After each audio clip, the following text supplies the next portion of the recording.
Meski sudah putus bertahun-tahun, aktris Luna Maya dikabarkan masih dekat dengan mantan kekasihnya, Ariel Noah. Bahkan, karena kabar mereka masih dekat, Luna Maya diminta warganet untuk kembali merajut asmara dengan Ariel Noah ke depannya. Namun, Luna Maya menanggapi dingin permintaan warganet. Ia menilai selama ini dirinya sudah sering membahas Ariel Noah.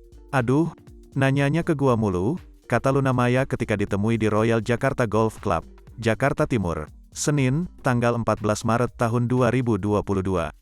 Wanita berusia 38 tahun itu merasa saat ini, bukan dirinya lah yang tepat untuk menjawab keinginan warganet kembali dengan vokalis grup band Noah itu.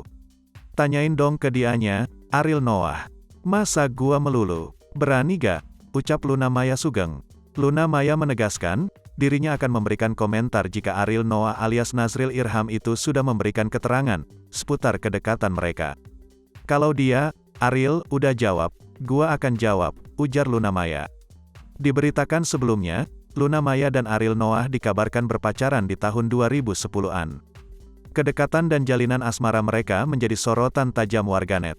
Iklan untuk Anda, seorang ibu rumah tangga ditelan ular piton raksasa advertisement by. Namun, hingga detik ini, Luna Maya dan Ariel Noah belum mau buka suara terkait kandasnya kisah asmara mereka, yang menjadi sorotan warganet.